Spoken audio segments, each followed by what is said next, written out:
Bismillahirrahmanirrahim. Assalamu alaikum warahmatullah. Welcome to the Young Smirks podcast.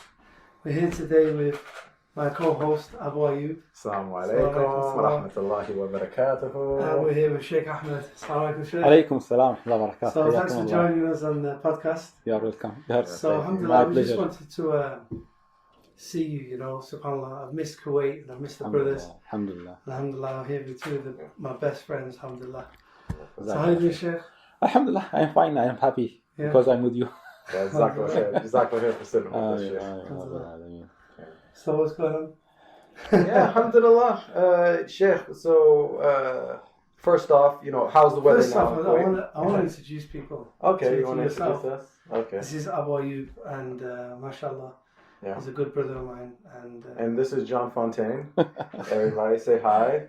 Yeah. John Fontaine, he's from the UK. For those people that don't know, because you're not that famous, yeah. And from Manchester, and you've been working in Dawah. How long have you been Muslim now? I've been Muslim nearly 10 years. 10 years, so in Dawah from the start. Huh? Yeah, inshallah, just helping. Alhamdulillah. But alhamdulillah, you're simply Seerah. Yeah. You tell us about. I've been religious since 2001 when I turned 18. I was raised. I was born in Kuwait. Then I was moved to the U.S. at 6 years old. Mm-hmm. Was raised by a Christian mother and became religious at 18. Subhanallah. Alhamdulillah. Alhamdulillah. 2001. Yeah. Alhamdulillah. And look at my luck. I became religious 6 months before 9/11. 6 months before. At that time, you can give dawah in the airport. I was giving dawah to everybody. MashaAllah. From the beginning, subhanAllah, when you become religious, from the get-go, you hit the ground running. You're giving dawah, Subhanallah. So, alhamdulillah. And this from Allah, subhanAllah, taqdeerullah. So, what about you, Sheikh? Okay, let's have a background of you. Sheikh, how long have you been studying Islam? My name Ahmed al-Rumh, Abu Abdurrahman. That's my son, Abdurrahman. طيب.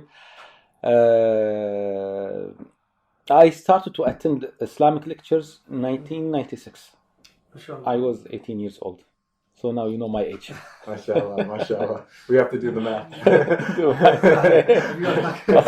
I'm 41. Okay, and in Arabic years it is 42. Okay. So Islamically I'm 42 in exactly Ramadan, inshallah. So alhamdulillah, I started to join the halqa. Okay. With my brother. My brother, he was Imam Masjid, mashallah, practicing Islam, giving da'wah, reading and giving talks, mashallah. Then in 1996, it was the high school. When I finished the high school, I started to attend once a week. Then subhanallah, sometimes Allah decrees something for you, but through someone else. Yeah. There was a weekly halqa about Seerah from the Rahiq al-Makhtoum, the famous book, the Nectar Seerah. طيب. And after that, Sheikh Uthman Khamis, he started to come and give us lectures also about Seerah. Okay.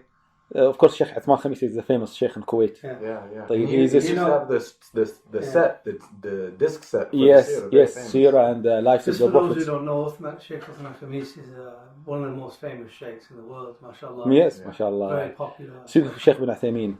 Yeah, mashallah. So, subhanallah, he was talking to one of the brothers, inviting him. Yeah. He told that the brother, you can join my halqa. Sheikh Uthman was telling this brother, come and join my halqa. And I was listening. I was maybe 18, 19 at that time. And that brother said, where is your masjid? Sheikh Uthman Khamis started to describe Mishrif, block. You take this roundabout, 3/4, not the first, the second, number 8, you can go to that. And I was listening. Subhanallah. I started to attend the halqa and that brother did not attend. Subhanallah. It was for you, Sheikh. Alhamdulillah, yeah, subhanallah, it's from Allah subhanahu wa ta'ala. So alhamdulillah, from that time I started to join Sheikh Uthman Khamis. But the problem, Allah alam, but I think the problem, because I was a student, medical student. And my opinion, I don't recommend talib al-ilm, okay, those who like to learn knowledge, to join any scientific college. This is my opinion. Really? Wow. Yes, because how you need focus. Experience. Yes, from my experience. So alhamdulillah, from that year I started to join Sheikh Ahmed al-Rumh, but because I was a student in the Faculty of Medicine, it was difficult for me to join his halqat, because at that time, mashallah, has Saturday after Fajr every day except Thursday. So your meaning was because you have no time at all. Yes, because studying medicine in Kuwait. Like shubahat that they're giving you. No. Medicine is very tough, especially here in Kuwait. Okay. So. Because you were trying to juggle both. You were trying to study medicine and Islam. Yes, subhanallah. So, and Sheikh Ahmed at that time, every day after Fajr he has a halqa. Except Thursday, the halqa before Dhuhr. And also he has halqa Sunday after Maghrib, Monday after Maghrib, Tuesday after Maghrib and Isha.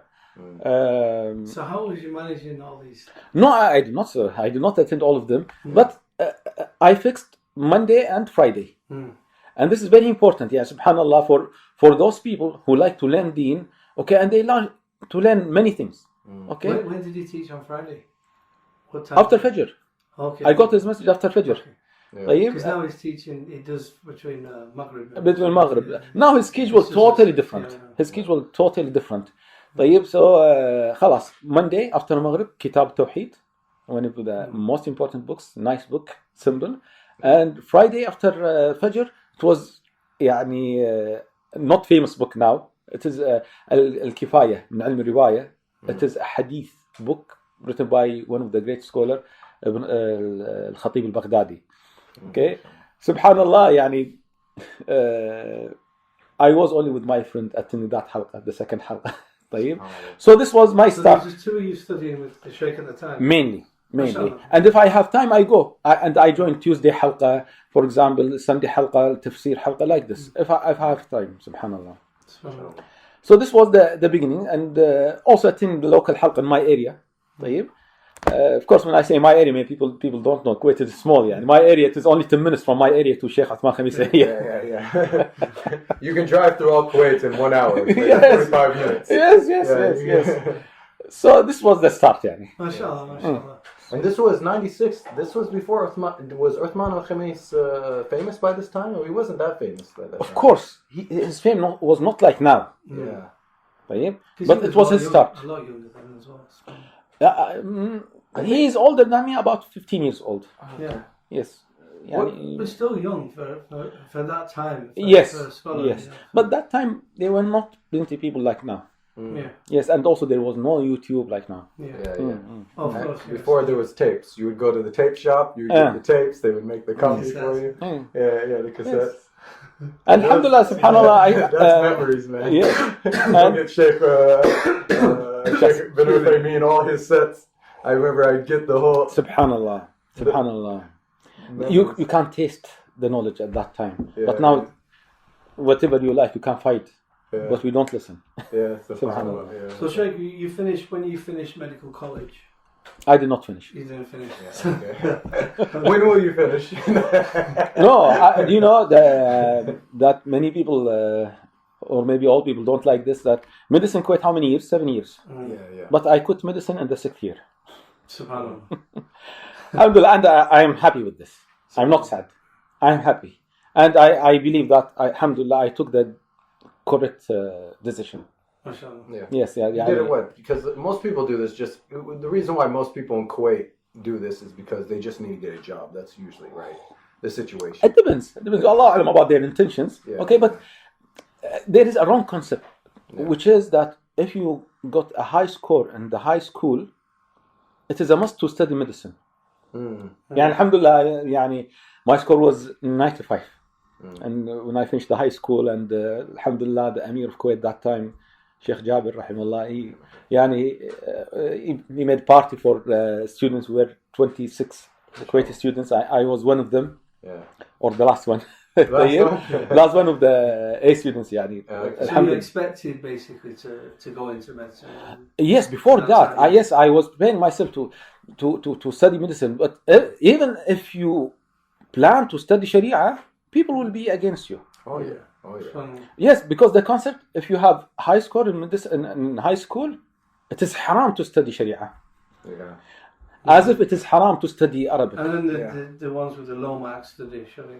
Yes. This is still the case, Sheikh. Yes. You travel around the world, Yes. Most parts of the world, It's based on still salary. like this. You know, most parts of the world are, just it's like the dumb kid basically goes and learns Sharia. Yes. That's they send the kid off who's not bright. Yeah, I've heard the same thing because I wanted to go to Medina University, and when I was here in Kuwait, I had a chance to go to university, and when I tell people, how old was you when you came back to Kuwait? What was you, 18? I was 2003, right before the war. So I came here because I thought personally, I thought it would be good that an American is here, for family and stuff as well. That I come here and just in case, it's a little bit of a benefit, because we didn't know what would happen if the war started. It was like anything could happen. Subhanallah. So yeah, and then I went to university at probably 3 years later. So I started university, and I remember wanting to go to Medina, and everybody would tell me, "What, you're going to be a mu'adhin of the masjid?" That's gonna, like Abe, some people. I was like, "SubhanAllah." So, Sheikh, where else have you studied in terms of Islam? You studied with Sheikh Ahmed al-Rumh for many years. I know the other day you was mentioning about Sheikh Adnan. Yes. He was telling me his classes are very intense. Yes. يعني maybe I think because of my study medicine, and again I don't recommend for those who like to study religion to join the scientific. I don't say it is haram. Don't understand that it is haram. But as an opinion, if you are Hafid the Quran, you like to specialize in Sharia, avoid the scientific and the engineer medicine. So I was attending, alhamdulillah, at the beginning, most of the time, most of my halqa, and I was not attending too much halqa because of medicine. Sheikh Uthman Khamis, and also there was local sheikh in our area, his name is Sharif Al-Awadi. And also I joined, there is like Islamic school in Kuwait, afternoon. It is called Darul Quran. Okay, they have classes 3 times a week, 3 hours. And after 4 years, you can get certificate. Okay, it is not a bachelor degree, but it's a certificate in Kuwait. You can be a Quran teacher, you can be imam. Alhamdulillah, I finished the first class, the second, then the third, then I stopped. Why? Because I cannot attend the exams. Because of medicine, I finished from medicine from the college 5 p.m. And the exam starts 5 in the Darul Quran. Okay, so خلاص, Jazakallah khair, even the principal there, he was very cooperative with me. He said, don't attend the classes, only attend the exam. Okay, I told him I cannot. So subhanallah, I quit that place because it is a good place. During 4 years, you memorize 8 juz from Quran with Tafsir Ibn Kathir, the summary of Tafsir Kathir with Shafi'i fiqh. It was nice, and also nice environment. So I was attending the classes Uthman Khamis, Sharif Awadi, and some classes with Sheikh Adnan al-Qadir, but it was once a week because the class after Fajr. Okay, and after Fajr, you should stay after Fajr maybe 2 hours or something like this. It was not easy. So I attended only for Allah alam, maybe few months. Then I did not continue with him. And at the same time, I started teaching. But not teaching people in the masjid, the boys. Because I believe this is one of the important things in the Muslim communities. We should take care of our children. Okay? Yes, we ignore them. Many people ignore their children. So alhamdulillah, I started that a small group. Okay, like my brother was younger than me in 5 years, and others, and I started to teach them. Something simple about adab, manners, how to pray, like this. So, this point was good and bad. How it was good, for me, that when before I teach, I was preparing. So you started research, and this is very important for the student of knowledge. The research. Okay, check this hadith and this opinion. You read, you open this book and that book, and before 20 years, not everything was available now. Yes, there was computer, internet, but you don't have Google Sheikh anymore. Yes. So it was to go to the books and. Yes, so it was good that you are searching and also teaching, and the reward of teaching Islam. But the point that I dislike that It took from the time of seeking knowledge. يعني at the beginning of this life I should seek knowledge more, but subhanallah, Allah alam, I hope it was good for me. طيب. Yes, alhamdulillah.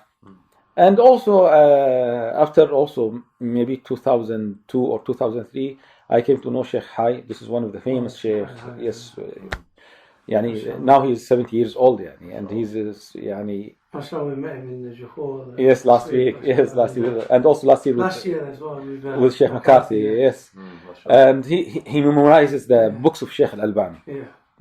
Sheikh Hai. And he's famous for that, for knowing Sheikh Albani's works. Yes, and he was one of the famous shuyukh in Kuwait. Yeah. Because now he's 70 years old, يعني, mashallah. And before 30 years, he was giving fatwa. It's before the YouTube. Yes. So alhamdulillah, I gained a lot of knowledge from Sheikh Hai, and I was very close to him. And even some people think that I'm his son. Yes, يعني, some people send me and say, is Sheikh Hai is your father? No, but يعني, alhamdulillah, he loves me. يعني. And of course I love him. يعني. Zallah khair. يعني. And you know, mashallah, he's a very nice Sheikh, mashallah. Have you met Sheikh Hai? No, I haven't met him yet. Mashallah. You know, you just instantly love him, you know. Yeah. You know, he's just you tell he's very, very wise. The knowledge is with his evidence. Yeah, and it's mashallah. Yeah. He memorized a lot. SubhanAllah. He memorized not just the books. He memorizes a lot of hadith. No, not a hadith. Yes. A hadith, maybe the. So technically, he's a muhaddith. Yes. Technically, yes. Okay. Yes. How many you think there are in the world? Maybe 100. Huh? I don't. There's not that many though. Technically, muhaddith. يعني you would say under 500 maybe ممكن. You think? Yes, I think that those people who can study the hadith and can. Just to clarify, anyone listening, what is a muhaddith? Yeah, what would muhaddith means يعني. People listening. Yes, muhaddith, the one who knows the hadith with the chains.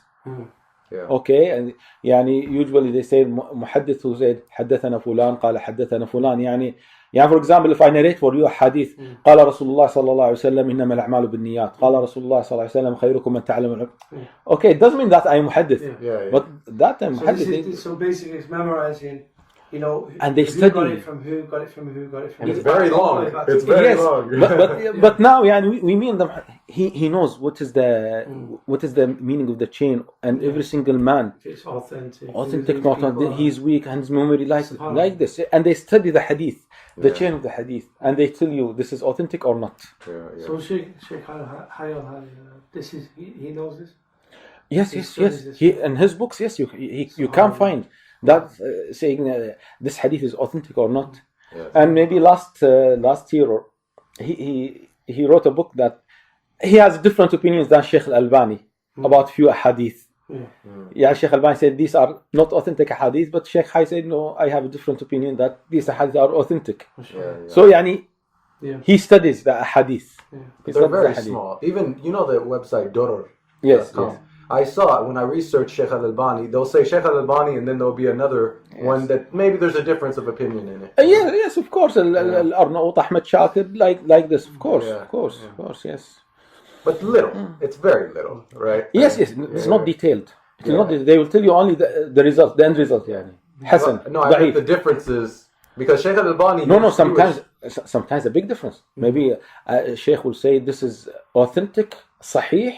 Or mutawatir, and another scholar is not hadith. The number of differences, it's small. The number of, technically, how many people have differed with Sheikh al-Albani different hadith. Maybe you're talking 100 or something like that. Maybe.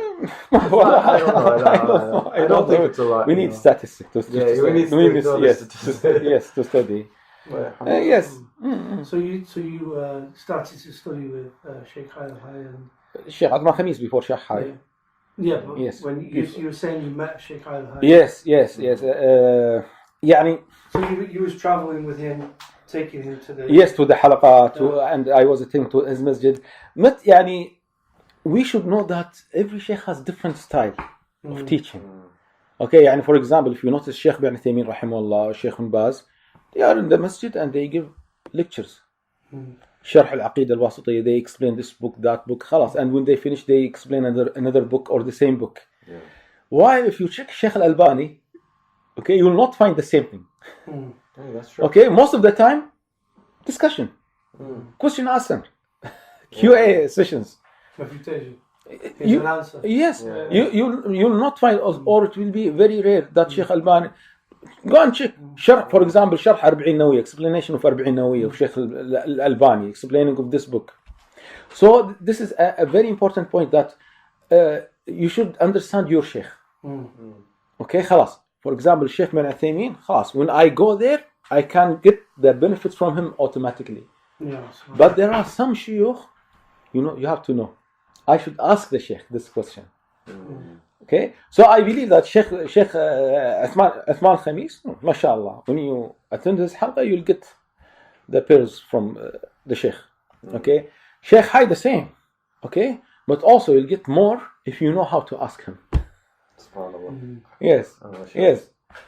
So you have to draw the knowledge from him. Yes. Yeah.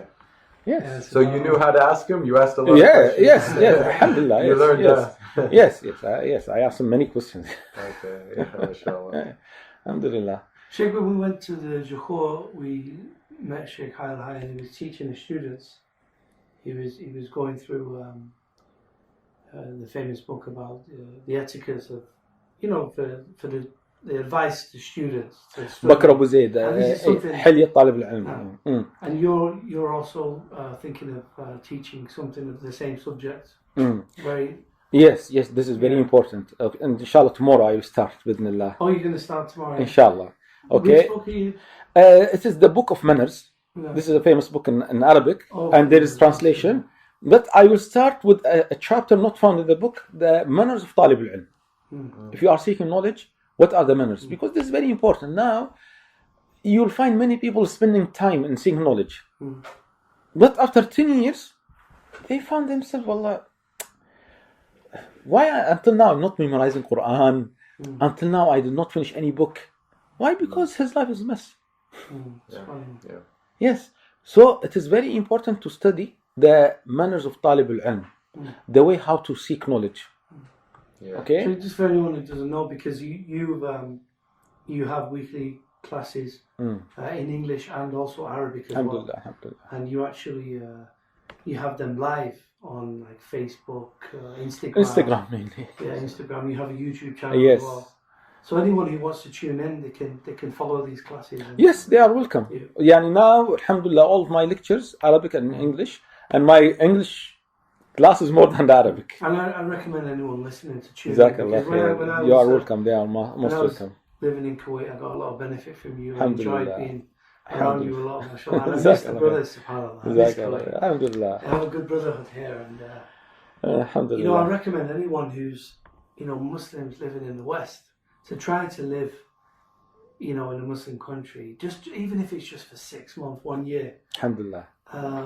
Even if you can try the Gulf, somewhere in the Gulf, it changes your whole mindset and and priorities of life. So, alhamdulillah. Being around scholars and students of knowledge, it's an amazing experience. Yes, they are welcome. Yani, if they like to know, every Tuesday I have 2 classes. One class after Maghrib about the biography of Rasulullah sallallahu alaihi wasallam, and after Isha, as I said, the book of manners. Friday after Isha, I'm explaining the Salah in details from the book, the fiqh of worship. Okay. Saturday after Fajr, 2 classes after Fajr.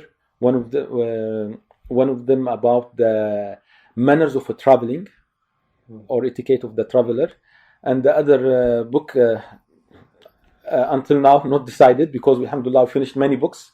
Inshallah, not this Saturday, after 2 weeks, inshallah, we'll start a new book. Bi'idhnillah. Sheikh, you're one of the only sheikhs in Kuwait who are actually doing lectures in English. Because there's many people who live in Kuwait who, they speak English. Yeah. They're here to work. And you're providing that English Dawah and education for the English speakers. And organized. It's very, mashallah. Alhamdulillah. It's very structured syllabus. I cannot say I am the only. Okay. Alhamdulillah, there are different halqat. Okay. And there is in Mangaf halqa, there is in ICK, which belongs to Masjid al-Kabir. Also, they are doing halqa. But I have my goal is different.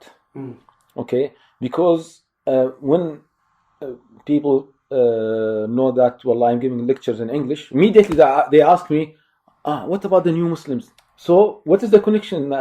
That you are talking English, it means you are talking to the non-Muslims to invite them to Islam. Yeah.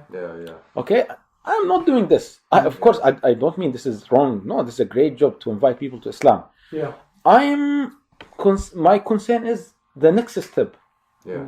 Khalas, you bring the people to Islam, alhamdulillah. Okay, the next step you teach them the basics. Okay, how to make wudu. It's not just for new Muslims; it's for born Muslims. Yes. You know, you said a very yes. You said something that stuck in my mind the other day. You were saying, you know, alhamdulillah, Kuwait has many scholars. Many scholars, they travel all over the world teaching.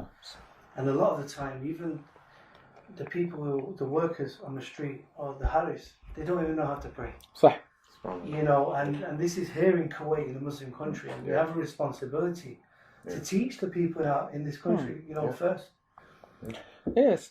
So my concern is even not the next step, the second. My concern is the third one. Yeah. And this is what I know that it is missing in Kuwait. Yeah. To teach the books.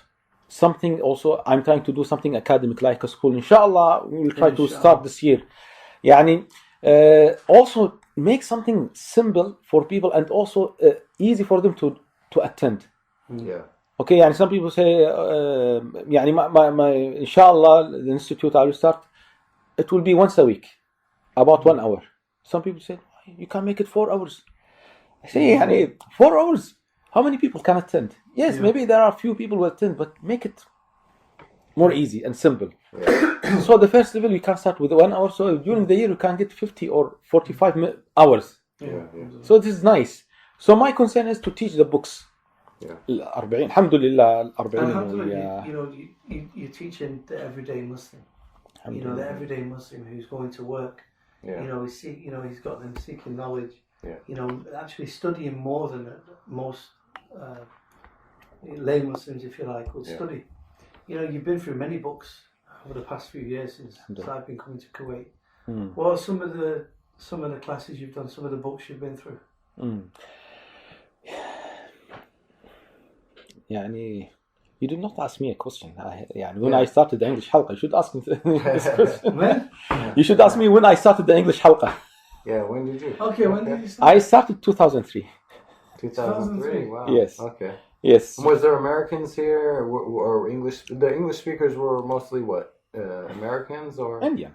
Okay. Yes. My audience, most of them Indian. Okay. But still. And Pakistani. Yes. No, there is no American. No, there's some Americans, Mexican. You know, these. Relatively, English, yes. But most of them, yes.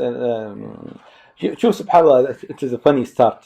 I quit medicine 2003. Then one of my doctors, biostatistic doctor, he's Sri Lankan, good guy. Now he's not in Kuwait. He said, Ahmed, I was free. What about teaching me Arabic? Okay. So I went to his house and I start to teach him Arabic. Alif, ba, ta, jim, ha, something. But he knows this. Yeah. I said, خلاص, you are not level A, you are advanced. Yeah. Then we suggested, okay, it will be more beneficial if we study Islam and Arabic. So we started to read Bukhari, the summary of Bukhari. Yeah. We read it in Arabic, and if he needs any translation, we can get the translation from the other page. Then he said, I have a class, every weekly class. At the beginning, he did not tell me. I don't know why he did not tell me. But later he told me that there is English halqa. So I started to join them. I was attending, I was listening. There was a sheikh, giving halqa about tafsir. But he was talking generally, he's not giving them good knowledge, okay? But alhamdulillah, he's doing something good. Yeah. Then he suggested my doctor, he said, Ahmed, what about teaching our kids? We have teenagers. So I started to teach. This was the start to teach the youngs. Okay, so the adults, one room, and I was taking maybe 3-4 boys, teenagers, to teach them. So this was the start 2003. 2003. So alhamdulillah, I started this. Of course, my English was less than now. Still, I need to improve. Alhamdulillah. So later, one of them said, Ahmed, can you start another halqa differently? I said, why this halqa? He said, we need to study books, yani. So alhamdulillah, I started halqa in another place.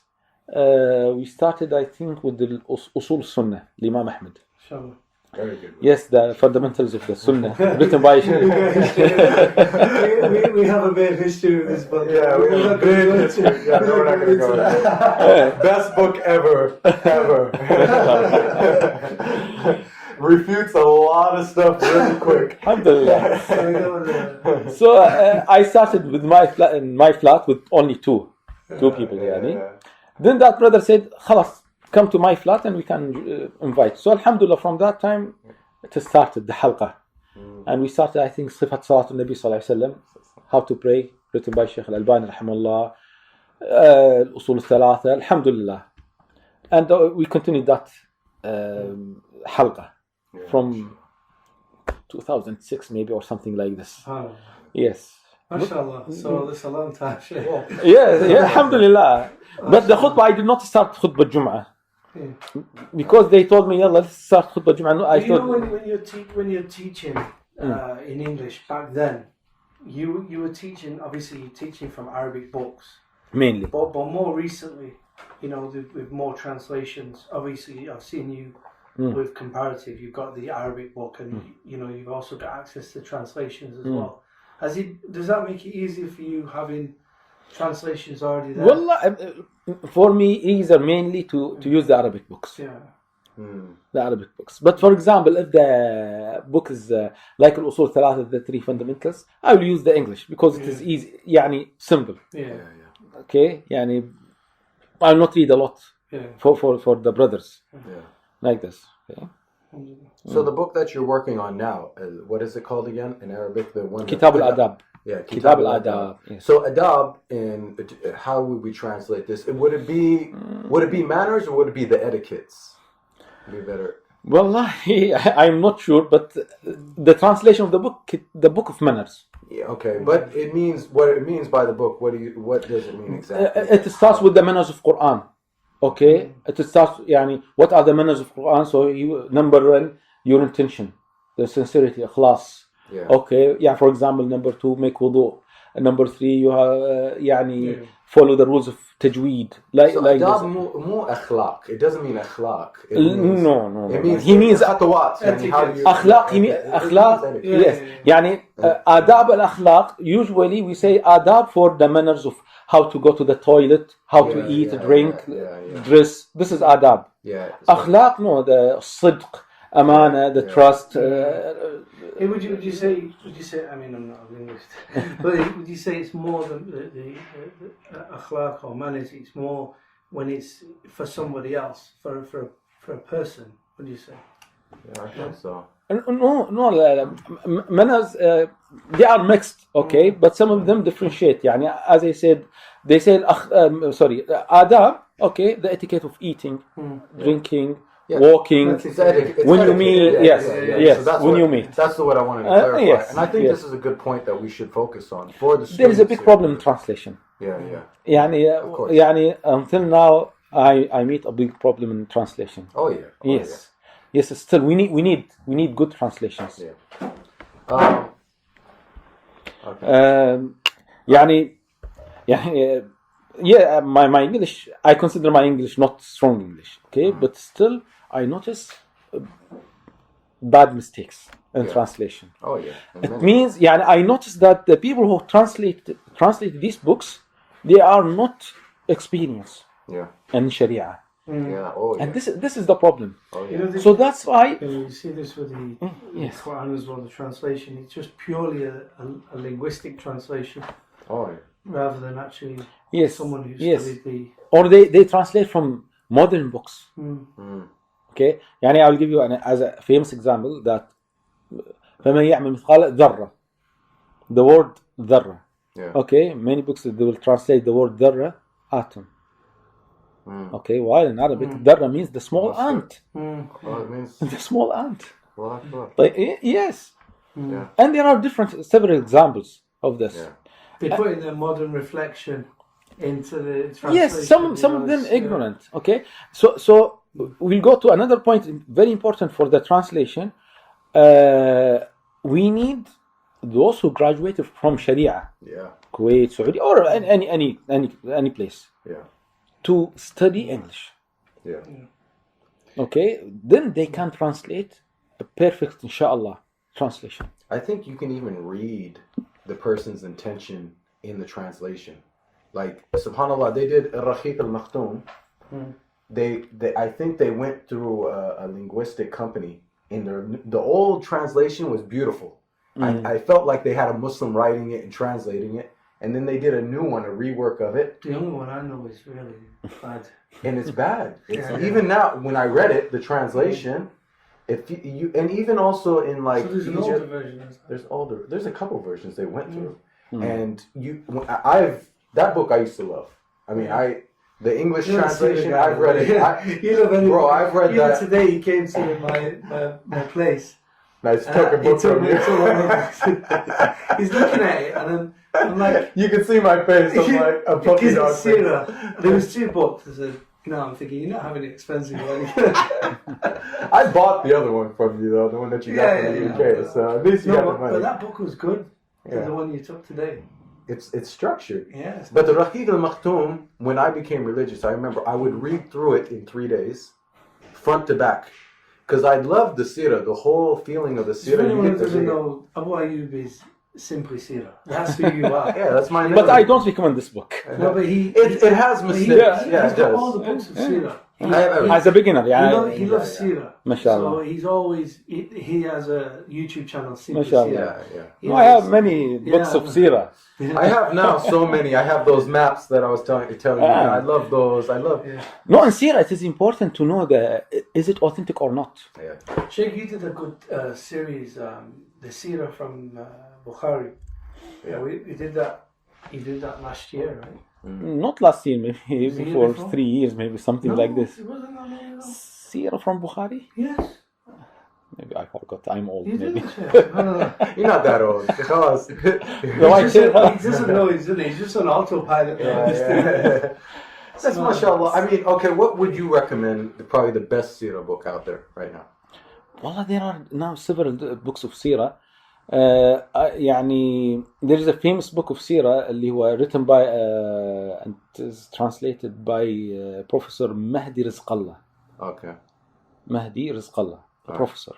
Okay. 2 volumes. طيب. It is here with me, and also he made a summary. The good in this book that he mentioned the reference of every information.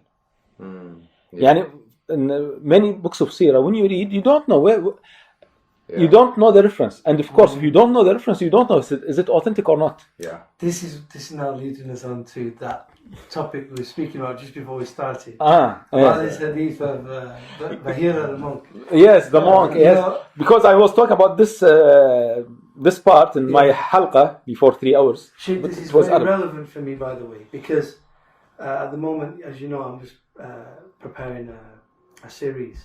Yes.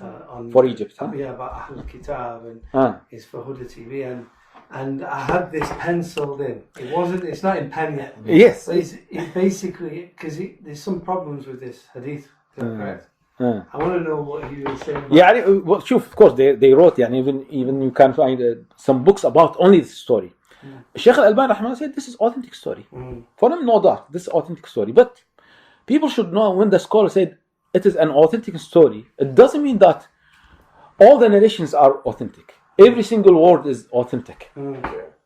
You should be careful. The problem, people don't understand the knowledge of hadith, and that's why it is very important to study one book in knowledge of hadith. Don't be like Imam Bukhari, but you should know the terms. Yeah. So what is mentioned in this story from Sheikh Albani and others, that it is famous that the Prophet ﷺ went with his uncle Abu Talib from Mecca to where? Sham. No, north, Syria. And it is famous that his his age is 12. Okay, and the name of the monk is Bahira. I don't know in English. Is it the same in English or not? No English. Okay. طيب. And Bahira, this monk, told Abu Talib, be careful. You should send your nephew back because the Rome will kill him. Yeah. So Abu Talib sent sent Rasulullah sallallahu alaihi wasallam with Abu Bakr and Bilal. Yeah. So This now, is the part yes. So now people said the Prophet sallallahu alaihi wasallam was 12 years old, and Abu Bakr younger than the Prophet sallallahu alaihi wasallam 2 years, so he was 10, and of course Bilal was younger than them, so he was his age was 1 or 0 or not born. Does it say his slave Bilal? Yes, I That's think another okay. issue, yeah. Sheikh al-Albani mentioned it is not proven that his age was 12. Okay, so from where you got this information? This is the problem. Khalas, it is famous, Habibi. If it is famous, it doesn't mean it is authentic. Like it is famous that the age of Khadija was 40 when the Prophet ﷺ married Khadija. Yeah. It is famous, but it's not authentic. It is narrated by Al-Waqidi, and Al-Waqidi, one of the scholars of Seerah. But in the Hadith, the scholars of Hadith consider Waqidi not acceptable. Yani if the name Al-Waqidi in the chain, so the chain is not acceptable. These things are really common, Sheikh. There's so many of them. You're also the spider's web as well with the cave. There are many. Yeah. Yes, I have here two books. Okay, one of them the odd narrations from Rahiq Makhtoum, from the Nectar Seal, and there is another book that what is famous and not authentic. طيب. So this is one point, that the age of the Prophet ﷺ, it is famous he was 12, but this is not authentic. Number 2, it is also not authentic that the name of the monk was Bahira. Yeah, there's no. Yes, why? This is very important. Why? And interesting, because some non-Muslims accuse this narration that Bahira was in the 5th century, and this story was in the 7th century.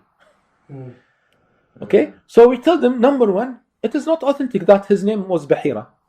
Number 2, what is the problem that there is another man, his name is Bahira? Yeah, that's right. Okay, you got the point? Maybe there can only be what? There's only one Bahira. Yes. There is only one Muhammad? No, there is one Muhammad, secondly. Okay. No, but it was Sheikh Bahira. So the name, Sheikh al-Albani mentioned that the name Bahira in this narration is not authentic. Yeah. And also, some of them accused that this monk said, they asked him, okay, how you came to know that he is a prophet?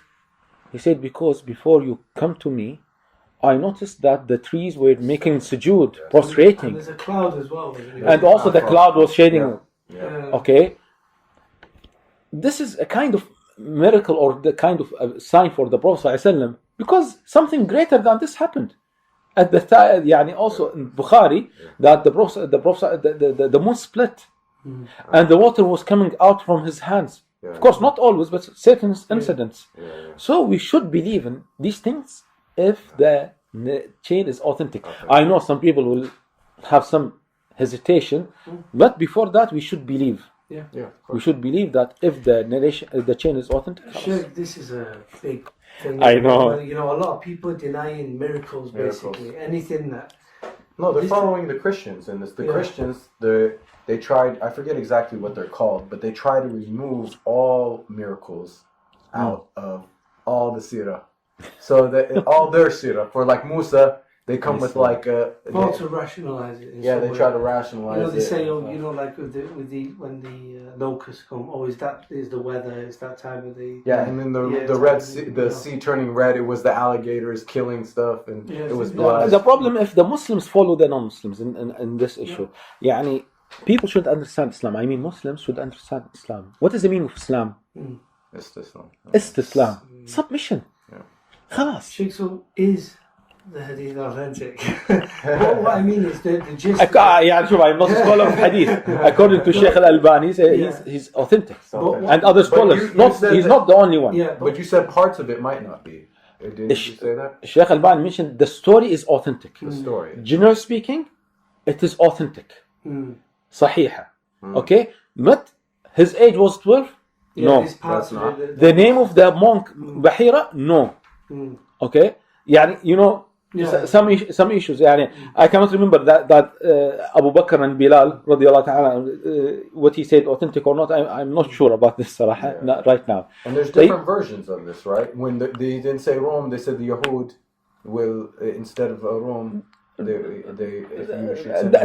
narration in the Seerah, in the book of Al-Albani, okay, it is not book of Al-Albani, Seerah Nabawiyya, but he filtered the book of Ibn Kathir. Okay. It is called now Sahih Seerah Nabawiyya. Yeah, I know this. Yeah, the authentic biography of Rasulullah sallallahu alaihi wasallam from the book, the Seerah of Ibn Kathir. Is this from Bidayah wa Nihaya, maybe? Yes. Right.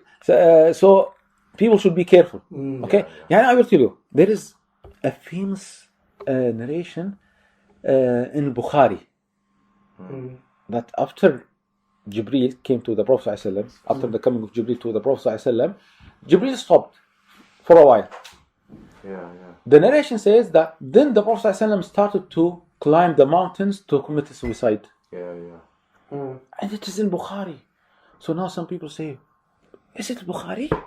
So Bukhari has not authentic hadith, or sorry, Bukhari has this narration that the Prophet ﷺ was trying to commit suicide.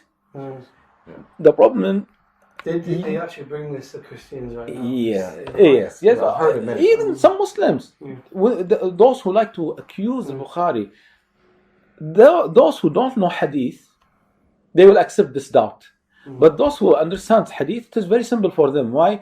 Because Bukhari, okay, authentic when he mentions the chain, the full chain. But sometimes he will mention a hadith without a chain, or with incomplete chain. So when the scholar said that a hadith of Bukhari are authentic, they mean with the full chain. So this part of hadith is not with a full chain. Wow. Yes. Okay. It's not a part it of is the called collection it as is such. Sorry? Okay. It's not a part of the collection as such. It's in the book. It is in the book, but it is not the collection of the authentic hadith. Yes. Okay. Okay. So Bukhari has. Isn't there some also hadith mentioned in the titles as well, which are it's not a part of the collection? Yes. Yeah. So of course we cannot say Bukhari has not authentic hadith. 300, 400. No, Bukhari sometimes I said he put titles or he put something inside the hadith which is called mudraj to explain. طيب. He is not cheating. Maybe some people think that he is cheating. This is so important that people need to go to scholars. Subhanallah, Sheikh. Okay, we'll come to a point. Please don't read from the English books. Don't attend English lectures. Then you become Sheikh. You want to become Sheikh. Sheikh, there's another example. But before we go on this, I wanted to just point on this. These books like Sahih Bukhari, that a lot of these companies now are translating. Is it really, I think some people are picking up Sahih Bukhari, like what you just said, and they're saying, I'm going to read this hadith by myself. Do you think this is right? And are these books written for al-awam, the general public, or are they written for scholars to sit down with and to teach you? Allah Alam about their intentions, but it is dangerous. That I will not say dangerous, but this is not correct. Well, if somebody knows, for instance, like we now know this. Alhamdulillah. Okay, so if we sat down and read this, for instance, and then we didn't understand something, or we had a doubt, we know that we don't understand it. We go to the Shaykh. The problem is a lot of people. But sometimes you cannot pick this mistake. How do you mean? I mean, maybe you read the book and you think you are okay. I understand. You don't know the problems there. Yes. You don't know the sickness is there. I will tell you something. Another example, one Sheikh was telling me with there's a hadith regarding when the Prophet was praying in the house. Okay. And he mentioned that he was doing dhikr. Okay. And it means salah. It means he was praying. In this particular hadith, it means he was actually praying. But obviously, in the English translation, it's doing dhikr. It's like this is. You need. I will tell you something. There is hadith. The Prophet ﷺ mentioned that 3 things can cut your salah. Okay, the donkey, the black dog, and المرأة الحائض. In Arabic, it says المرأة الحائض. Okay, what does it mean? If you go and translate exactly المرأة الحائض, you mean the the woman during the menstrual period. Is it translated like that? I mean, if you translate, okay, but the English. I don't know. yes, but the hadith means the pubert woman. Yeah. But I've heard non-Muslims bring this up, but they bring it up for a different reason. They're saying, "Are you comparing us to a dog?" Sorry, this is the saying of Aisha. Aisha said that's my explanation back to them. I'm like, this is a woman telling you this. Yes. Aisha said this. Of course, it's a fiqh issue, but I mean the translation. Translation. So, yani, please, brothers and sisters who are teaching, you should know Arabic. Yeah. Okay, you are teaching, especially those who are famous. They are going around the world. Jazakumullah khair. They are doing da'wah. Jazakumullah khair. But please, I feel bad when I see a famous da'iyah who is giving a lot of lectures and he doesn't know Arabic. Yes. He doesn't know how to recite Quran. Yeah. I feel bad. Especially if it's like fiqh or giving. You should. Quran. Do you know that some sheikh, okay, they give the khutbah, okay, but the salah, someone else will lead the salah. SubhanAllah. Yeah, okay, they should learn from true. the scholars. The scholars say the one who takes his knowledge from the books, his mistakes will be more. The Arabic books. So what about the English books? Since we're talking in English right now, my experience in the Dawah scene a lot. There are brothers that they'll read books about the Christians. And they're spending all this time learning that. And I feel like what you're just saying now, the first thing that they should be learning is Tawheed and Arabic. Like these types of things. Would you say to someone who is learning Hebrew instead of Arabic? What like Ibn Taymiyyah, I think it's wajib for you to learn Arabic. Yes, I remember when last year I visited England 2 times. Okay, the first 2018 was the first time for me to visit Europe. Okay, so when I mentioned this statement, one of them got very angry. Really? Okay, I was reading Sheikh Islam Taymiyyah said. Say it. What is the statement? Please explain. Say it first. I don't memorize now, but there was. I'm sure you have. No, I forgot it as well. Alhamdulillah, after I went to the university there in I think Southampton Portsmouth. Portsmouth. So after giving the lecture in the university, okay, we had like dinner. So after the dinner, they told me, Sheikh, please some nasiha. So I gave nasiha, and one of them, please learn Arabic. Sheikh Islam Taymiyyah said it is compulsory to learn Arabic. He got angry. No. What is his proof? You should check this. Okay. Habibi, Allah revealed the Quran in Arabic. Okay. And of course, I don't know, maybe he misunderstood or maybe I put it in not a good way. Allah alam, okay? But the haq, خلاص, people should accept the haq. Yes. Wait, were you, did they not speak Arabic right and then you said it? Sorry, the one who objected, he is an Arab. Okay, from Tunisia or something like this. What's his name? I don't remember والله the name. But it was good gathering, subhanallah. So okay, how you should understand Quran. Yeah, of course. Okay, how you can understand Quran? Through the Arabic language. Because this Arabic language is barrier between you and understanding the Quran. English will not give you the full meaning of the Quran. Yeah. And also there is another thing, you cannot taste the Quran. Or no, I will not say you cannot taste, but you'll taste the Quran more if you know Arabic language. Even just studying a bit of Arabic, the little Arabic that I know, I'm studying, inshallah. But when you catch, the ayah that you know in the salah, it's different. SubhanAllah, I've got it. I'm there for this one, And Shuf, Abu Muhammad is not only for you, even for us. I mean for Arabs. Okay, sometimes, many times many times we read. Every day we read Qul huwallahu ahad, Allah samad. Okay. Yeah. But if you don't know the meaning of a samad, I am sure that most of the Muslims don't know what is a samad.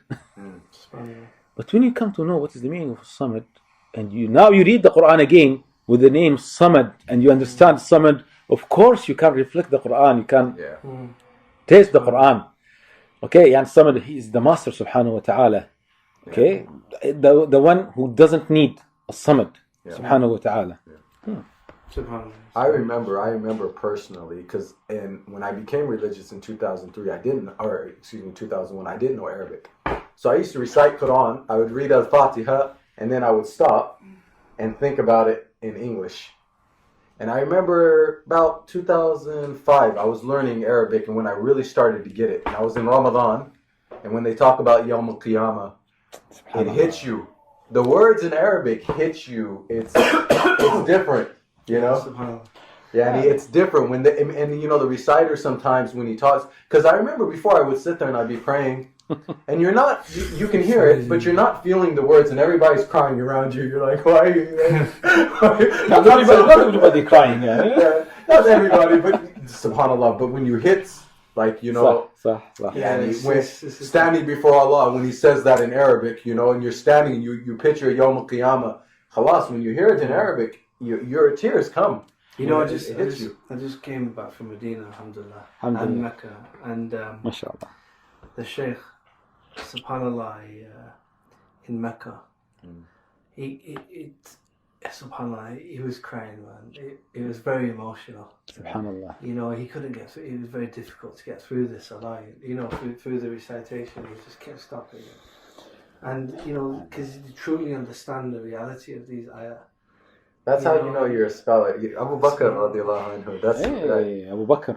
When they wanted him to pray for Rasul sallallahu alaihi wasallam, they said he cries too much. Why did the kuffar try? Why did the kuffar try to? No, they did not try. They did. They told Abu Bakr, "Yalla, you should leave Makkah." Why? Because he was very soft, radiyallahu ta'ala anhu, and because when he prays at night, okay, the woman and their children come around his house to listen. What is the problem with this man? He's standing up, reciting something and crying. Yeah, something. So this is before the Hijrah. Before the Hijrah, yes. Before the Hijrah, then they said, "Yalla." They told the Prophet ﷺ, or they told someone, Abu Bakr should stop praying outside, or he should leave. Yeah. Then Abu Bakr left. Yeah, Makkah, but they brought him. Yani. He had an outside area in his house, like a fenced area. Right? The houses are open, not like our houses now closed. Yani. Yeah. Yes. Yes. Subhanallah. MashaAllah. Allah understand. So what? Okay, well, now we're talking about Kitab al-Adab. That's about the books that students of knowledge. Since we're speaking in English, people are going to be starting almost from zero. What would be your recommendation for a new Muslim? What would be the books you think that they should go through if they were going to go through with the Sheikh? And probably they'll look online, you know. Well, as I told you, my experience not with the new Muslims or with the non. As I told you, I'm the third. This is for everyone. For everyone, Usul Thalatha is very nice book. We see the new Muslims the same as the everyday Muslim. You know, they have to go through the same thing. The Usul Thalatha, alhamdulillah, I'm teaching this book almost every year or every 2 years. Yeah, subhanAllah. Alhamdulillah, last week we finished the three fundamentals. Yeah. طيب. And maybe next week I'll do maybe 15th of March I'll do workshop maybe. Okay. 5 hours, 4 hours for Usul Thalatha, the three fundamentals. Which explanation will you do? I will do like workshop. I will try to. Of course, the main one, Sheikh Uthaymeen. Yeah. Please don't go right and left. Sheikh Uthaymeen. He has a good one. Yeah. He's a scholar. He's Fawzan has a good I don't mean that other scholars they are bad. Not for Talib Ilm. If you want to be a strong knowledge, a student of knowledge, Sheikh Uthaymeen. Aqidah wise, al-Aqidah wasitiyah or. The scholars say you start with Usul Thalatha. Okay. Not al-Wasitiyah. Why? Because al-Wasitiyah you'll come to al-Asma' wa-Sifat, the names and attributes of Allah, and you know the big fight between Ahlul Sunnah Jama'ah and al-Asha'ira. Okay? So start with Usul Thalatha, Kitab Tawheed. Also Kitab Tawheed is a simple book. Yeah. But this is a very important topic, especially in the West. because this kind of gets people from the very beginning, really. You know, regarding these differences. Well, I think the package that, you know, when you come to the Middle East, you know, I didn't really work in this taqaran al-adyan when we're debating Christians and stuff. I spent my years just learning. Yes, this is very getting important. the foundation, and I've seen guys come in and out of Islam because they just went right away from becoming Muslim to now debating Christians. What is your recommendation? Yes, the thing is, sorry, no problem. You know, the problem is as well, there is a lot of places where people, they don't have scholars. You know, I mean, where I'm from in Manchester in the UK, there was very little actual Islamic activities at the time. Alhamdulillah, now there's more things. We're getting more students coming who have studied and they're giving more lectures. But there's very little available. We're really limited to lectures on YouTube and things like that, and it's not easy, you know. So you at the same time you want to do something for Allah, you're doing da'wah. Let me go back to before 20 years. I told you I studied medicine, okay? In the 6th year I quit medicine, okay? But there was a previous trial for me to quit medicine from the 3rd year, but it failed. Okay. Okay, in the 3rd year, خلاص, I decided I should stop medicine, and I should join Sharia. I should go to the faculty of Sharia. I should study religion. So one my friend, one of my sheikh, local area, he's older than me, maybe about 20 years old. He said, "Look, Ahmed, we have many people in faculty of Sharia, but we need people the religious people to study medicine." Right? So subhanallah, he told me this sentence, and خلاص, I accepted that nasiha, advice from him. But later, totally I'm against this. Of course, I do not fight with him now. Okay, but Allah, this is qadr Allah, this is decree from Allah subhanahu wa ta'ala. But now, I believe, no, this is wrong. This was wrong. Okay, because I notice here some shuyukh, they say to the students of knowledge, go and study the other stuff, medicine, engineer, and these things. Okay, and when they say this, I tell them, where are the da'iyah?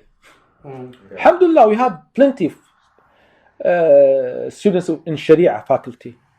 Okay, but where are they? Are they giving da'wah? So we need Sharia scholars who graduate from the faculty of Sharia, not from medicine. Okay, I am sure that when I say this, people say, "But look, this famous da'iyah, he's an eye ophthalmologist, and that one he's psychologist." Habibi, but they are not like Sheikh Baz. They are not like Sheikh Baz. That's true. We need scholars. I don't need only da'iyah, okay, who memorize some hadith and some stories. We need scholars like Sheikh bin Baz, Sheikh bin Uthaymeen, Sheikh Fawzan, Sheikh al-Albani, and Sheikh Islam Taymiyyah. So please, the brothers and sisters, try to, if you have chance, study Sharia.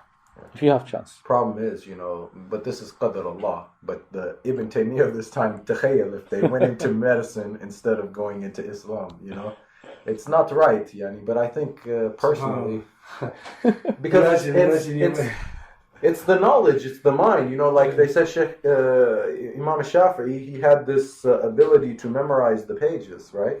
Where he had to cover the page. Don't look at these examples and you feel depressed. I do. No.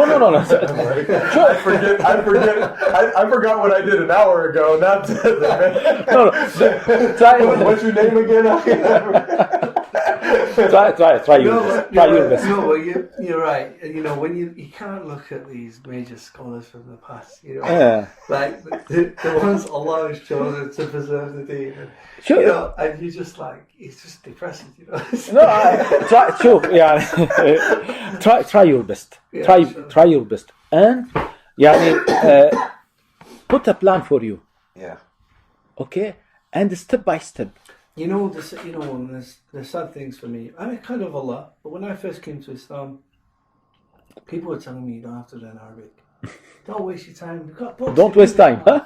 You got books in English now. And you know, kind of Allah. You know, and we didn't really have much things in Manchester at the time. I got the brain tumor, which held me back from traveling and stuff. But subhanallah, ultimately we don't have an excuse. You know, subhanallah. You know, everyone needs to learn Arabic. And the interesting thing is, you know, even when it comes to Islam, I remember people were bringing this up to me. People forget that the Sahaba that became Muslim, they came Muslim at our age. And then they started learning the deen and they became scholars. SubhanAllah. They became the greatest scholars. Yani, yes, the scholar said, go and read about the other scholars, okay? Yeah. But if you are reading about them and you read that they, from a kid, they memorized the Quran at 5, they memorized Hadith at 9. So don't read. They wrote 20 books they were teaching, making khutbah at 13. What do you do with your life? Yeah, I'm like, I can never do this. خلاص. No. Don't read about them. Yeah, for example, there is one of the scholars. He's not famous, but he was the colleague of Ibn Hajar. Do you know Ibn Hajar? Who explained Bukhari. Yeah. Okay, 14 volumes. 13 volumes in addition to the introduction. One of his colleagues, his name is Muhammad ibn Ha'im. Okay? Ibn Hajar said about this colleague, he said, كان حافظا القرآن, كان حافظا الحديث, كان this. Okay? But he passed away at the age of 18. Ibn Hajar was praising his friend, حافظ Quran, Hadith, this. Subhanallah, we lost him at the age of 18. So can you imagine? This is not Ahmed al-Rumh or John or Muhammad Shbaiki. Yani, this is Ibn Hajar. Yeah. Okay, talk about another man. So it means he was a scholar. And also the same thing. Sorry, not the same thing. Also, one of the famous scholar at the age of no, but the companions. Al-Hakami, yes, Hafiz al-Hakami. Okay, he born at almost the same time of Sheikh bin Baz, but subhanallah, he passed away at his age was about 35. Subhanallah. He wrote books. Sheikh, Ibn Taymiyyah, what age was he when he passed away? Because I've heard he was like mid-30s. I heard he was no. It's 60s. He passed away 7 to 8,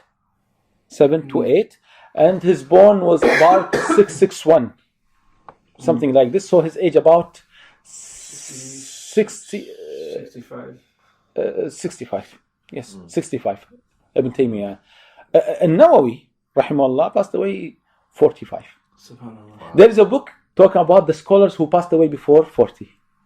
Wow. Yes. Yes. So read about them, but that's a very depressing book. Sheikh, at the same time, you're telling us don't read about these scholars, you get depressed. But on the other side, you've got the other one where people always say, well, they'll mention. I'm joking. We should read about our scholars. But are there examples of scholars like when they became religious later on? Yes. And then became famous? Yes, like Ibn Hazm, one of the great scholars. He's Zahiri, from Madhab al-Zahiri. How old did he? When did he? I'm not sure, but he started about the age of 40 or something like this. So we got a good example. Yes. That's one. Any more?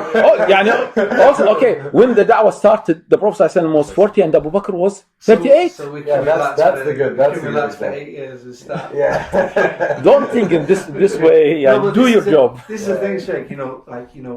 If you do read about these scholars, you will get depressed. But at the same time, to balance that out, some people are making excuses.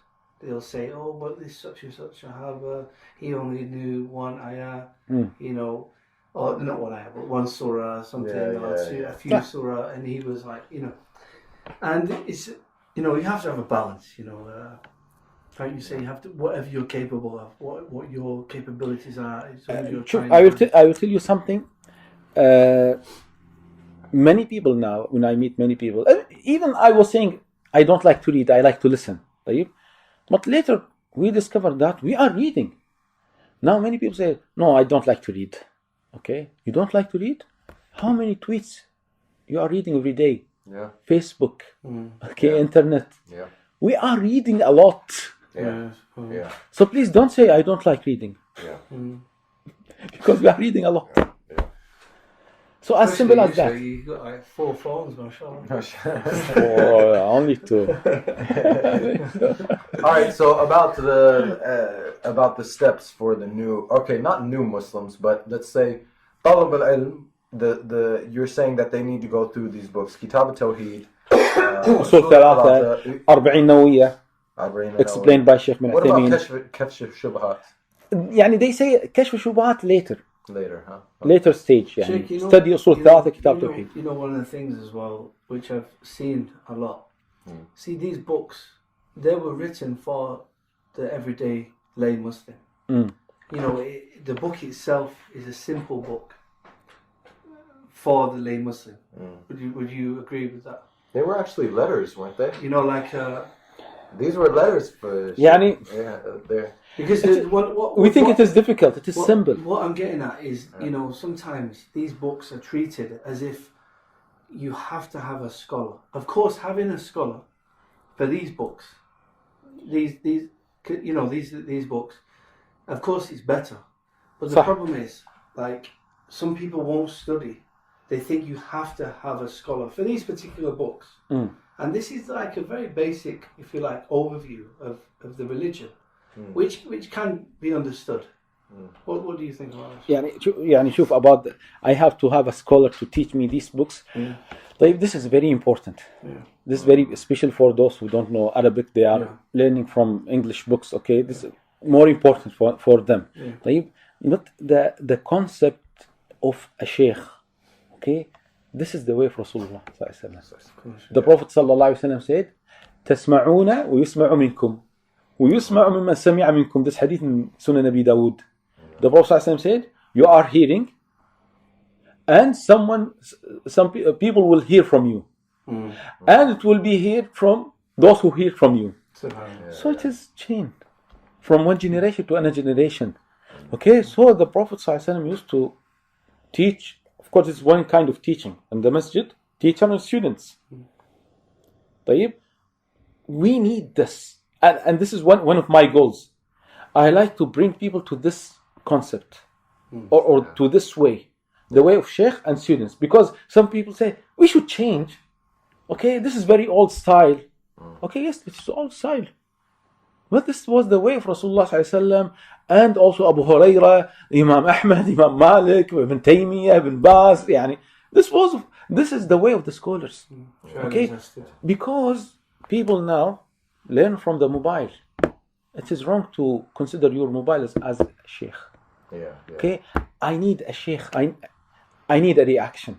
There is no reaction. So you mentioned something in the car the other day when you're saying, you know, when you with the sheikh, when we was with Sheikh Ahmed al-Rumh, you know, you learn a lot more than you know. It's the manners, it's the time with them. Yes. يعني شوف it is mentioned in the Seerah of Imam Ahmed rahimahullah that 5,000 students attend his halqa.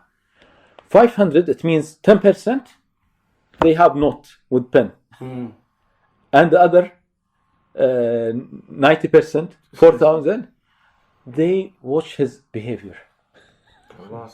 They want to learn the manners and or the etiquettes and the morals from Imam Ahmed. So يعني, when you learn from book, okay, you learn something theoretical. But when I join the sheikh, I see how he is managing his life with his wife, his children. يعني the life.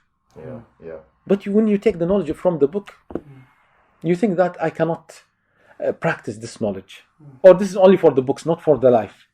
So now the life, especially now, there is job. I have to punch from the morning until afternoon, and there are many things. And maybe his wife is sick. Okay, he will stop his halqa for 1 week. Maybe, يعني I remember Sheikh Hai stopped his halqa maybe 6 or 7 months. Why? Because he went to France with his son. He was sick. Okay, so this is life, but the book will not teach you this. خلاص. يعني I should travel with my son. I cannot say no. خلاص. My son should go with his mother or his brother, and I should stay in the masjid for teaching. No. The Prophet ﷺ was a teacher, was imam, was a husband, was a father. He was doing many things. Alayhi salatu wassalam. Sheikh, I want to speak to you just before we finish, and we run out of batteries. I want to. The batteries with the camera or our batteries? Both. Need another coffee. Get more battery.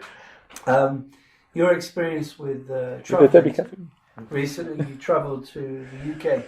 You know, for the past couple of years now, you've been. 2018, I went twice in January and November, both winter. And India. 2019 as well, no? Or No. It was November. Yes. What's your experience in the UK? Because I remember when I first met you. Also, I went to India, 2014. Yes. I remember that as well. Yes. But when I first met you, you'd not travelled to India. I travelled 2014. I think you travelled to India, but you travelled twice to India. No, once to India. Oh, but you're supposed to go. Yes. I remember. Yes, once to India and twice to. But when I first met you, you'd not been to the UK. Yes. And you gave me some advice, which I know you don't now follow. I don't know if you remember. Oh, was it? He said, you should do Dawah in England. You should be in England, do Dawah. And I said, no, I want to go live in a Muslim country. I want my family to see. And then when he came back, Sheikh. I went with my wife. When he came back, I asked him, I said, Sheikh, what do you advise me now? He said, stay here. I was the first how the UK became a sheikh. You went and saw the adab and you said, okay, the first time I went with my wife, the second with my brother. Yeah, okay. But you was doing Dawah. You visited the brothers there, the Muslim community there. Yes, I went to 4 places. Some classes there. How did you find the brotherhood? How did you find the community? It's a very diverse Muslim community in the UK. Yes, I made a lecture after that. The points, I forgot all of them. But of course, good and positive and negative points, okay? Yeah. Good points that, mashallah, the Muslims there, without ministry, okay? They are doing masjid, center, schools. Yes, without the government. Yeah. This is a great job. طيب, alhamdulillah, even the not religious Muslims, okay? But they have the emotions toward Islam. We should do something for Islam. Our money, our time, and it is not easy there. And they are working the whole day, and Jum'ah Salah during, it is working day there. But I advise them, please learn Arabic. Please prepare your children to learn Islam. Subhanallah. The language is do something for Islam. When I visit this Southampton and Portsmouth, the university there, okay, I told them, do you have halqa? I said, no, we don't have halqa. Why? I said, because the university gave us this space only for the salah, and they told us it is not allowed to do halqa. Okay. In the house that we met there, can you make a halqa? I said, yes, خلاص, do a halqa. Yeah. You are, every day you go to the college from 9 to 5. Okay, 6 hours, 7 hours. So you can eat once a day. The good thing, one of the good things about England is, and it's a good thing about Kuwait as well, of course, good and bad, it can be anyway, but we do have the freedom to practice our religion in the UK. Yes. It's safe, to a certain extent. Of course, there's small issues. But to a certain extent, it's safe. It's not, not as much in the US, but in England, we're free to do it. We can have our classes, we can teach, and in Kuwait, same thing. You're able to do that, and you have to take, advantage of that. Yes. Also, I advise them. You have to be careful about your children, because you are sending your children to. So far I found that nearly every podcast I've done so far, we've ended up getting onto this topic about the kids and school. The kids, it's so terrifying right now because especially in the West, the laws are changing so fast. Yeah. You may lose your children. And subhanallah, Yes. you know, and it's you got the physical dangers, you know, and the spiritual dangers. Yes. You know, children coming home saying, "I want to be Christian, I don't believe in God." And, Yeah. you know, Can you imagine? I was on a tour in the UK. I visited quite a few massages in the UK a few weeks ago, and a Syrian brother came up to me and said his son, a Syrian refugee, very nice brother, mashallah, very educated. He said his child come home and said he wants to be a Christian. It's like who says that? You know, Yeah. you know, like it's so rare, but this is what's happening. You know, and people, you know, a Somali sister and a young teenager saying she doesn't believe in God. You know, this is so common now, and it's so dangerous. This is why I'm a promoter of it, Sheikh. Everywhere I go, I will tell you, I may time to move on. Sure. Time to try. Abu Muhammad, I gave a lecture there in Leicester about the in where, sorry? Leicester. Oh, Leicester. Leicester, okay. How to raise your children, or some points about raising children. Masjid Quba or Quba Center, because there is Quba Center and Masjid Quba. Sheikh is a very good masjid there, Al-Furqan, Inshallah. Inshallah. So one of the points I told them that we have to teach our kids the Aqidah. Because the Prophet ﷺ taught Ibn Abbas, he was young, the Aqidah. You know the famous hadith, يحفظ الله يحفظك يحفظ الله تجد تجاهك. When you ask Allah. When you seek help from Allah. This is Aqidah. So after the lecture, one brother said, I wrote books. I think he said 2 books about kids. He's I think psychologist. He said, we are here in the West and this. We have the challenge in the school.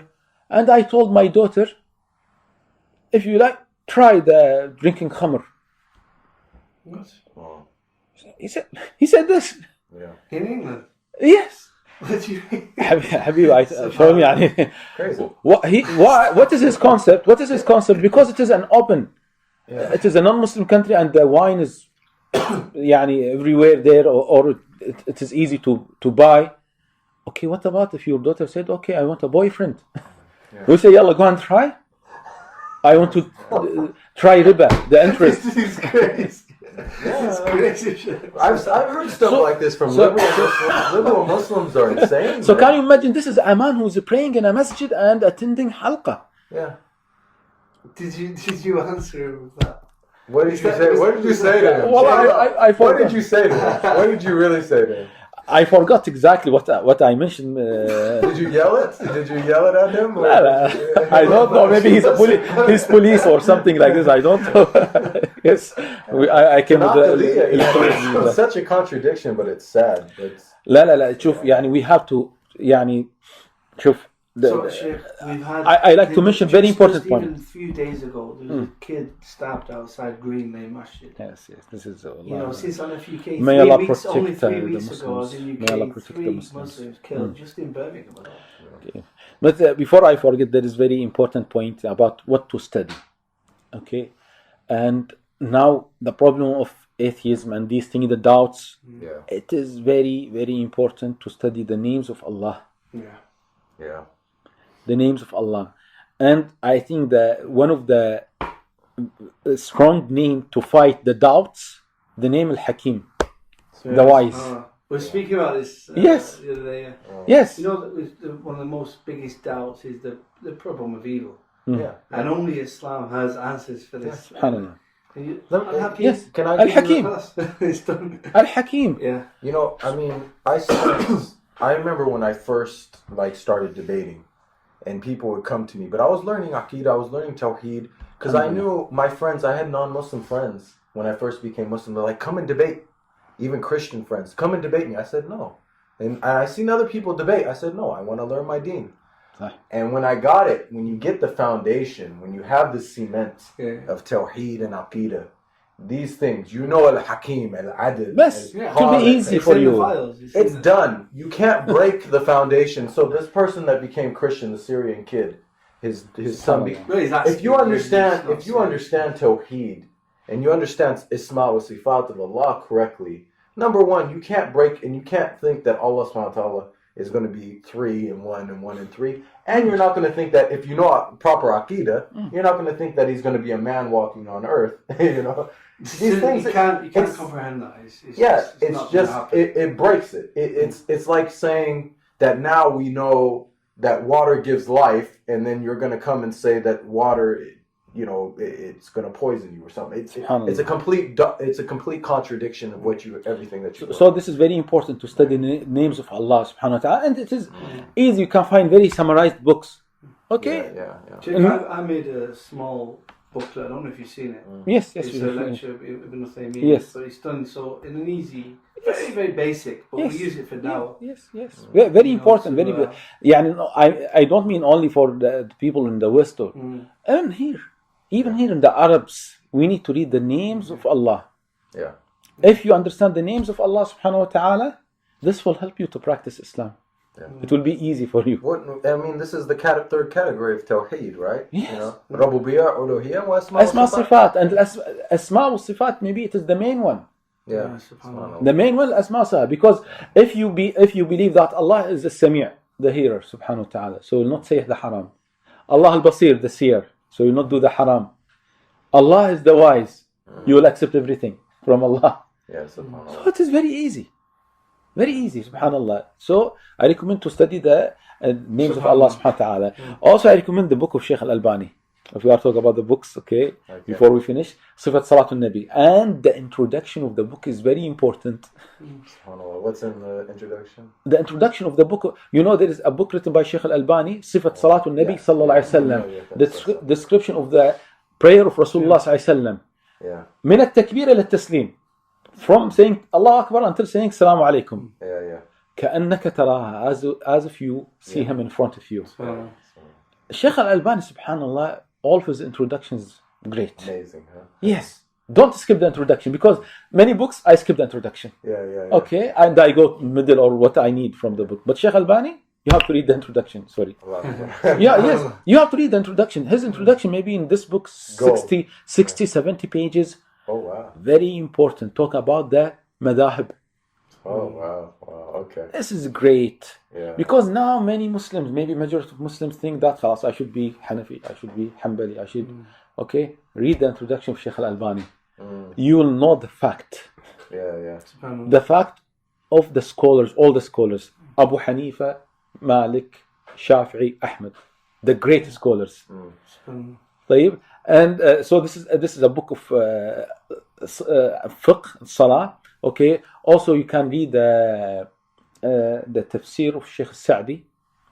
Is that translated now? Sheikh Sa'di, what I know the translation. Some people work in translation. Now I think only the last part is. No, it's finished. The whole book. It's finished. Yeah. Wow. Okay. But it is that's great. opening a can of worms as well. It is a great. It is a great book. Tafsir. Tafsir. You should. Yeah. Subhanallah. I will not say one of my dreams, but inshallah I will do this. The tafsir. Okay, يعني inshallah I hope to do the tafsir in English. Alhamdulillah, I started tafsir in Arabic before 6 years. I started alhamdulillah من Surah Al-Fatiha, Surah Al-Baqarah, and now still I'm doing the classes of tafsir in Arabic, Surah Hud. So alhamdulillah I finished more than 1/3, and as the Prophet said, the thuluth wa thuluth kathir. There is too much. Before 6 years I did tafsir Surah Al-Baqarah.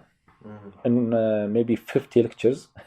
Wow. In Arabic? English. Yes. Wow. Yes. Some of them on YouTube. Few of them on YouTube. But I like, inshallah, to do the tafsir in English. It will be a great job. Bismillah. Huh? Yeah. We need that actually. Yes, because when you check where is the tafsir in English? Yeah, there's not. And I like to make it middle way, the tafsir, and you should add a hadith, because some scholars explain the tafsir, the Quran without a hadith. No, I feel we have to add a hadith. We have to add the hadith, because the hadith is very important to understand the. Will you start with the Baqarah? Or you go backwards, because for the English. No, inshallah, I will start with Surah Al-Fatiha. Fatiha, then Al-Baqarah. Then what? You go to Baqarah? Yes. But for the English speakers, maybe it's better to go backwards, you know, for the last juz, you know, because we're all memorizing the last juz, you know. No problem. We'll not fight from where to start, but we should start. Yani. Yeah. And this is one. Maybe I can't say one of my dreams. Yeah, inshallah. To make tafsir. Inshallah. Yani. Now, alhamdulillah. Yani, I have 4 lectures. Yani, 5 classes every week. I don't know where to add one class. Yeah. Sheikh, I think we're going to wind it up here, inshallah. MashaAllah, we'd like to thank you for coming on the show. Hopefully we can have you on the show again, and just like to thank you. We benefited from you a lot. And we encourage anyone listening or watching to tune into your Instagram, your YouTube. You are most welcome. Ahmed al-Rumh, you can go on my Instagram. I'm always every time you post my Instagram account, mashallah, I get many people, mashallah. I'm trying to encourage brothers to. He's doing marketing for me, good marketing. Don't worry, I'll send you the invites, inshallah. But shut up, Sheikh. We tried to encourage. Jazakallah khair, Sheikh. Ameen. I'm just happy to be in Kuwait with my brothers. Alhamdulillah. Alhamdulillah. Jazakallah khair. Ameen.